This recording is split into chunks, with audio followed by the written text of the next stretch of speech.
If anyone is joining late, please help them out with the page number or topic name. This is the first chapter of the textbook, Hospital Infection Control Policies and Program, an introductory class.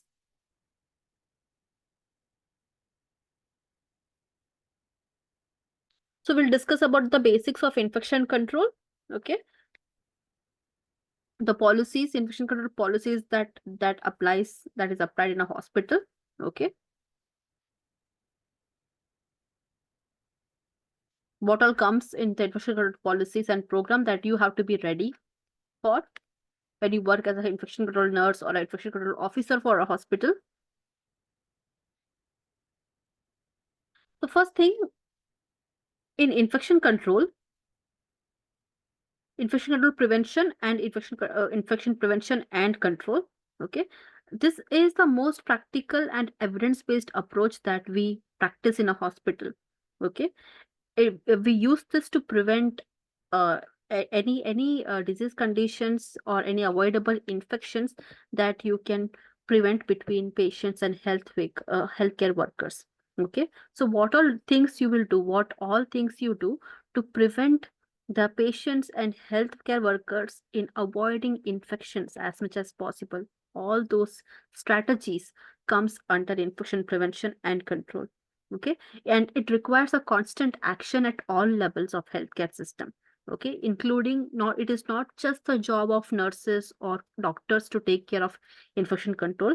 The policy makers in healthcare, okay, managers in healthcare, health workers, that includes doctors, nurses, everyone, okay, physiotherapist, all the clinical team, healthcare team, okay, and who all can access the healthcare service. It is the responsibility as well, infection prevention and control. Okay, so this is a very unique field of patient safety and quality of care. Okay, and it is universal. What all policies we discuss here.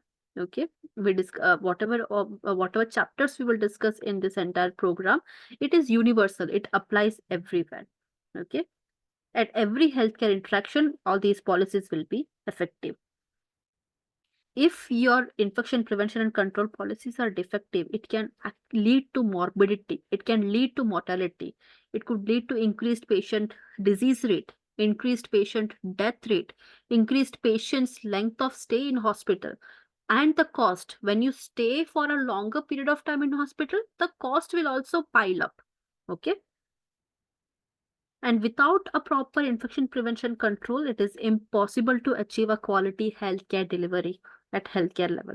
Okay, and this infection prevention and control guidelines and policies, whatever we will discuss, it will affect all the aspects of healthcare, starting from something as basic as hand hygiene or hand washing, starting from that simple technique of hand hygiene, surgical site infections, guidelines, guidelines and bundle of care for surgical site infection, injection safety, antimicrobial resistance, how a hospital has to function in times of emergencies, in disaster, in an outbreak, okay, endemic, pandemic type, how the hospital has to function. These all comes under the guidelines given by IPC. And this IPC is more important in low and middle income countries. India also comes under this category, okay, where healthcare delivery and medical hygiene standards are affected by a lot of communicable diseases. In India, we still have a lot of deaths happening because of communicable diseases. Okay, so this was the introduction for um, the healthcare associated infection and infection prevention and control policies.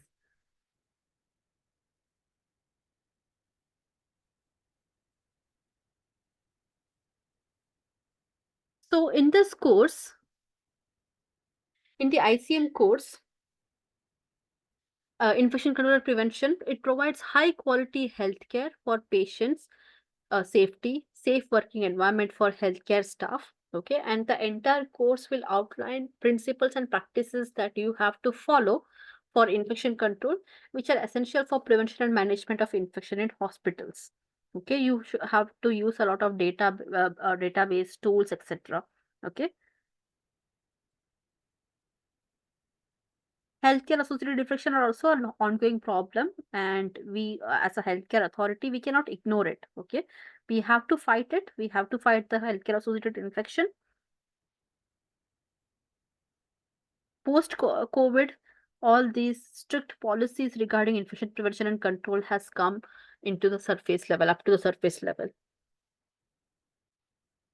So these are the major guidelines. Each of these guidelines will make a big chapter in the textbook. Okay, each of these major guidelines, it will lead to a major chapter in your textbook.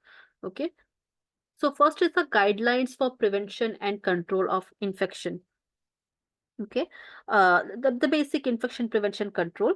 There are a lot of key technical areas of work, core components.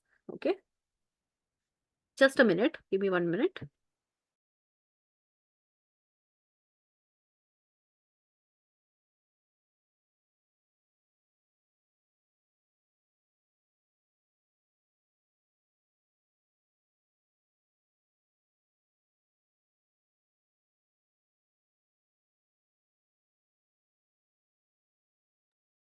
So the components of IPC,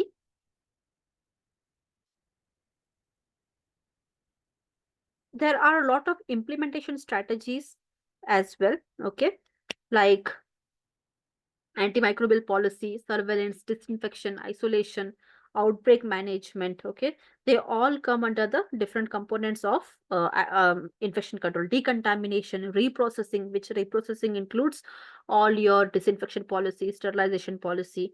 Okay, transmission based precaution, uh, universal precautions, standard precautions. Okay, these all are different components of IPC. Okay, using different personal protective equipments. Okay, when it comes to the prevention and control of infection guidelines, how you use personal protective equipment, gloves, mask, gowns, uh, head cover, food covers. Okay, N95 mask, hand hygiene, surgical hand washing. Okay, these all come under the guidelines of prevention of infection. Okay, these will be the basic things that will be covered. Okay, we'll do that chapter as well. Then we have antimicrobial policy. When we talk about antimicrobial policy, it is not just about antibiotic resistance. Okay, when we talk about antimicrobial policy, it includes antibiotics, antiviral, antifungal. Okay, anything that is microbicidal in nature. Okay, there is a resistance that is creeping up at all levels of microbial infection. Okay, so now we can't just stay, just be we can't condense our uh, attention to just antibiotics. We have to think about antivirals, antifungals, how they are being used as well. Okay, so that comes under antimicrobial policy. Okay, what all techniques you have to use to prevent antibiotic resistance. Okay, what are things you have to follow, what kind of medical audit, pharmacy audit you have to take. Okay, what kind of stewardship you have, it's kind of an oath what you have to take. Okay, so this is kind of a last chapter in your textbook, antimicrobial policy. Okay, so that's a completely different chapter. Entire one's presentation will be done on antimicrobial policy. Then we have the surveillance policy, which include um different types of healthcare associated infections like catheter associated urinary tract infection, surgical site infection, ventilator associated pneumonia, central line associated or catheter associated bloodstream infection. Okay, so these all come under surveillance policy, because all these healthcare associated infection has to undergo surveillance. Each and every case should be reported. It should be checked. Why did this healthcare associated infection take place? What went wrong in the care from the healthcare professional side that the patient is afflicted by a healthcare associated infection? Each and every case has to be studied well. Cause and effect has to be drawn. Okay, that is the surveillance. Surveillance means what? You keep an eye out. You keep an eye out for signs and symptoms. You are alert as a healthcare practitioner. You are alert about the symptoms, signs and symptoms that your patients are showing specifically if they are on catheter, if they are on central line, on ventilator, or they have recently done a surgery. Okay, a surgical incision was done. When in these four specific cases, you have to be alert about small, even small signs and symptoms of discomfort the patient is revealing. Okay, to catch the hospital acquired infection, healthcare associated infection as early as possible. Okay, then we have the disinfection policy. When it comes about the disinfection policy, or we can use the word reprocessing policy as well, decontamination and reprocessing policy. It includes the strategies, the chemicals, the means of decontamination that you use, the type of cleaning that is done, where the cleaning is done, the type of sterilization or disinfection techniques used within the hospital, how to use it, how to take care of the equipments, what all equipments are used in sterilization, what are chemicals are used in disinfection. Okay, so all this has to be learned. How to train your staff, train your technicians in CSSD. Okay, how to train them on the decontamination and reprocessing policy. Okay, splotting classification, all these things we will learn in detail. Okay, then we have isolation policy. Okay, we'll study about the infection of MRSA, methicillin associated streptococcus aureus infection, and then we have VRE, vancomycin associated the enterococcus infection, tuberculosis. Okay, and broad spectrum antibiotic resistance, gram negative antibiotic resistance. Okay, so on community based antibiotic resistance, hospital based antibiotic resistance, there are different types of it. Okay, how it came into existence, how the antibiotic resistance started, the history of it. Okay, how to deal with it, what policies you have to use. Okay, all these things we will you learn in detail. Okay, in isolation policy, negative pressure room, positive pressure room, HEPA filters, HVAC, heating, ventilation, air conditioning. Okay, all these factors we will study in detail in isolation policy. Okay. Then policy for investigation and outbreak of infection. When you get signs and symptoms, or when you get certain cases one after the other, okay, in a very short span of time you are getting similar cases, it means there is an outbreak somewhere. Okay, then you have to find, is it common site outbreak or a continuous outbreak. So you have to find out that. You will use a lot of statistics here. You will use a lot of demographic details here. Okay, we will discuss. There are 10 major steps in outbreak investigation. So we'll study that in detail, what has to be done, what is the importance of standard precautions, transmission based precautions here will has to be studied in detail. Okay, so these all are the different chapters we will go through in this course. Okay, is it clear to all? Are you getting an idea of the entire course now?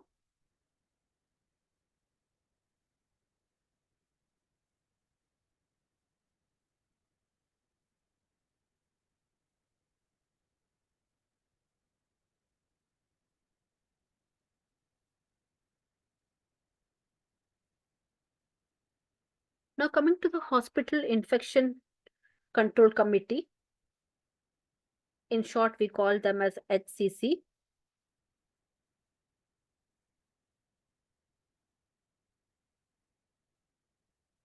So they have some specific role to play. Okay. So they are the ones kind of policy makers. Okay, in order to provide a better and safer hospital for patients and also for the staff. Okay, a hospital infection committee program, infection control program is set up by the committee. Okay, so it has to be organized and run by the top management of any hospital. The top management of any hospital is also a part of HCC as well. Okay, whoever is the hospital director, administrator, they are also a member of this committee. Okay, so it has a very multidisciplinary approach. When we talk about the Hospital Infection Control Committee, we have a very multidisciplinary approach. People from different aspects of the hospital function, okay, they come and they are a part of this committee.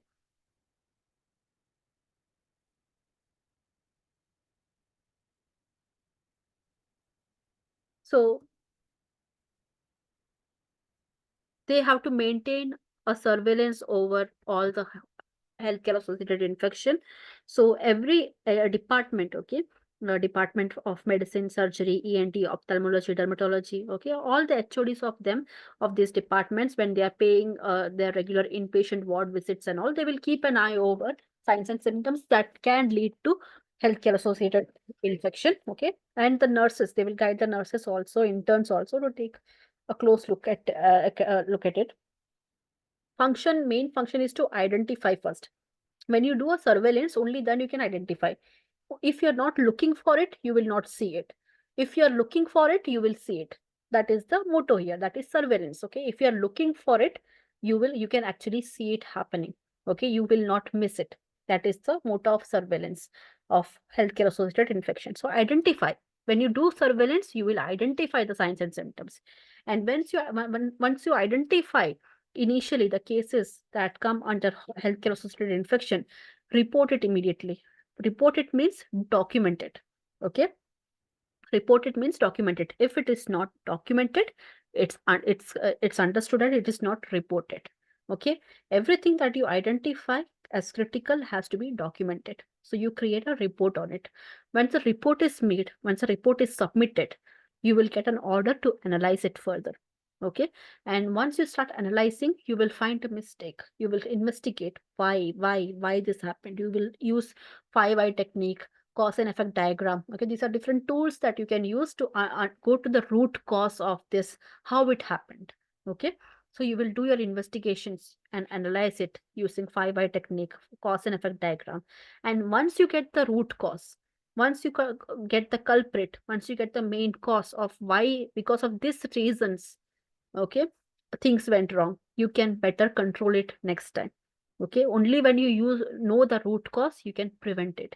When you don't know the root cause, you will not prevent it. Things will keep happening again and again.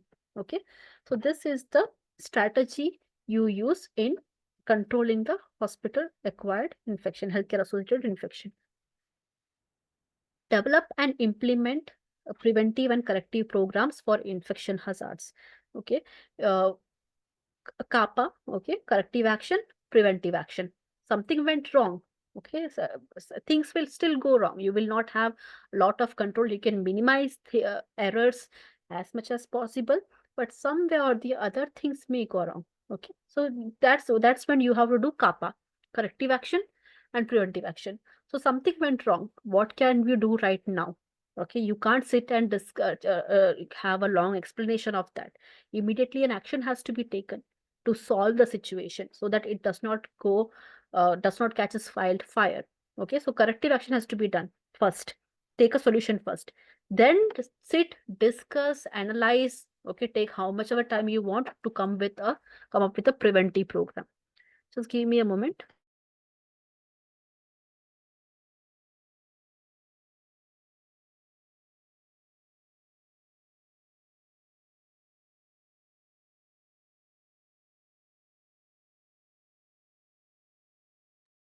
So once you do a corrective action should be immediate without wasting time. Preventive action, you can think, analyze, you have a cushion time to just come up with the best strategies so that these things cannot be done.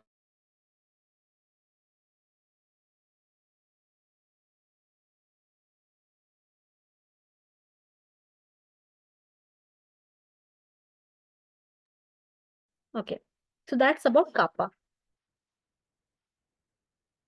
Advice management on antibiotic policies. This is important here. uh, the role of a senior microbiologist, okay, is very important, because the microbiology department, the lab department, pharmacy department, and the microbiology department are more involved in researching and having a track of what's actually ongoing with the antibiotic programs worldwide. Okay, what new antibiotics are being released, what new evidence based information we have. Okay, so based on that, a proper advice can come from senior microbiologist in your hospital, senior pharmacist in your hospital. They both can give you the best advice on antibiotic policies that you can use. Now it is antimicrobial policy. It is not restricted to antibiotics. Then review and update your hospital infection control authority about different policies, procedures from time to time. Okay. Annually, you have to redo your policy. Don't use the same policy from the past 10 years and 5 years and copy paste the same thing again and again. You have to keep up the track with whatever evidence based information is coming up on an annual basis by WHO, by CDC. Okay. And do that correction in your manual as well. Health education for employees. Whenever you're correcting your policies and procedure, whenever whatever changes you're bringing up, new changes you're bringing up in your policies and procedures, it has to be communicated to the employees. Sometimes some policies are so new that you may have to create a new, completely new training section for your employees. Okay, so that comes with a health education. So here you can look at the infection control committee, the hierarchy of it. So chairperson or whoever is the head of the institute, okay, that person will be the chairperson of the uh, infection control committee. He or she could be a superintendent, chief medical officer, administrator, director of the hospital. Okay, anyone can be a chairperson of the HCC committee. Then you have member secretary. Always should be a senior microbiologist. Whoever is a senior microbiologist in your hospital, the senior most microbiologist, they are the member secretary. Then you have representative members from management as well as administration. Okay, HODs of all the um, administrative departments. Okay, finance departments, accounts departments, from all the administrative departments, HODs will also be a part of infection control committee. If you have a college, okay, you are a medical college, you have a MBBS medical college, along with that nursing college, physiotherapy college is associated with your hospital. The principal of those colleges will become the, or administrators of the colleges will become the representative members as well. Okay, they can also be a part of infection control committee. And then relevant medical faculties means HOD of all the clinical departments: pathology, medicine, surgery, ENT, ophthalmology, dermatology, ortho, pediatric, obstetrics, gynecology, anesthesiology, neurosurgery, plastic surgery, pediatry, nephrology, cardiology, endocrinology. Okay, all the HODs of all these different practical clinical fields, the HODs of them, these departments will become the members of this committee. Okay. Then we have infection control officers. So infection control officers come under the either under the HOD of different clinical departments, or also the in charges, nursing in charges, or super specialty block in charges, emergency ward in charge, okay, maternity and child ward in charge, regional cancer center in charge. Okay, they can also become infection control officers. Then you have infection control nurses, nursing superintendents, in charges of nursing section, deputy nursing superintendents, hospital infection control nurse, list of them. Okay, microbiology the infection control officers can also be microbiologist. They can also become infection control officers. All the hospital infection control nurses will be a part of this committee, who all have the certificate, the certificate course that you're doing right now. Once you complete it, you clear it, you are also eligible to become a member of this committee, as an infection control nurse. If you are from a nursing background, if you are from a microbiology background, you can become an infection control officer. Then all the support services, that is your biomedical waste HODs, okay, HODs or representatives or senior members from the following departments, okay, biomedical waste management, needle stick injury department, CSSD department, linen and laundry department, central store, notifiable disease reporting department, pharmacy, sanitary department, dietetics in charge. Okay, they all come under the in charge of them. The in charges or senior members of these departments are the supportive service members of the hospital infection control committee. Okay, is it clear the organization and who all can become the member of this committee? Is it clear to all?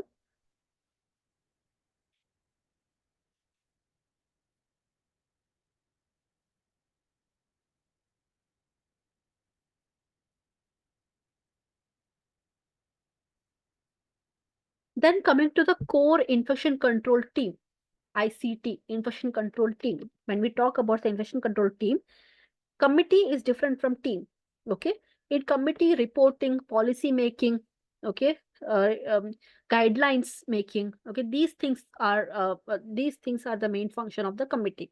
Okay, they have to educate, they have to create a surveillance system, what kind of disinfectants to be used, outbreak investigation reporting, monitoring the biomedical waste management, auditing, needle stick injury reports, okay, staff healthcare activities, proper monitoring the proper use of antibiotics. These all are the functions of hospital infection control committee. When we talk about the infection control team, okay, it's hands on an operational level. On an operational level, they are hands on a daily basis. Their guidelines is required. They are on duty on a daily basis. They have a checklist. They have to go to every ward and check certain things on a daily basis. So this is a infection control team. Microbiologist is on duty infection control officer on a daily basis. We have infection control officers. They work solely for infection control on a daily basis. Infection control nurse also, her or his focus is on infection control on a daily basis. Each and every activity that they do, the job description itself that they have is around infection control. Okay, but if you notice, the members of the committee, their main role is somewhere else. They are just the member of this committee. Okay, that is the difference clear to all between the hospital infection control committee and infection control team? Is the difference clear to all?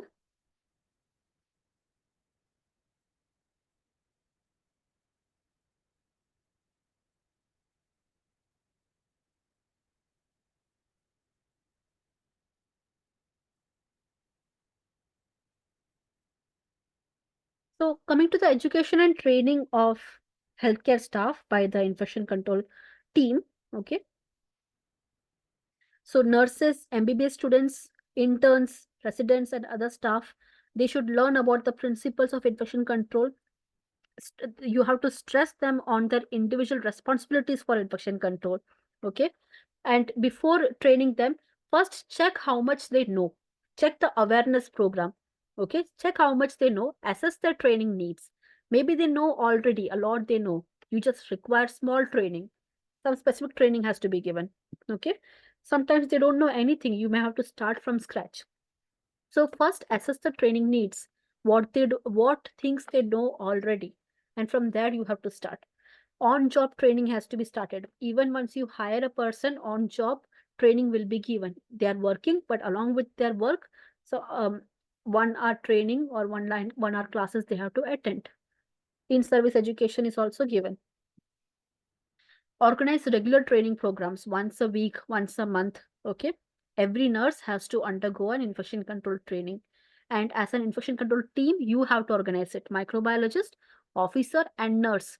Okay, you have to organize on which day of the month we will conduct a training and on what topic you have to organize it.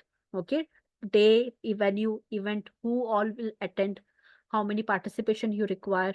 Okay, from every ward, every not all nurses, but whoever whichever nurse can attend. Okay, they have to come and attend the training program. Provide periodic retraining and orientation to the staff. Retraining, train them again on the same syllabus, same topic, and review the impact of training. Okay, take pre-test and post-test. Before training, what was their knowledge? After training, did there is there any improvement in their knowledge? Okay, only then you will understand the impact of your training. Then we have surveillance of healthcare associated infection. So what do you mean by surveillance? It is defined as the collection, analysis, interpretation, and dissemination of data. You collect data, you study the data, you come to conclusion. Interpretation means you conclude, you will get some results. From the results, you will make your conclusions. And once you have a conclusion, you will not keep it to yourself. You will distribute that conclusion to everyone. You will let everyone know this is the conclusion of the data. Okay.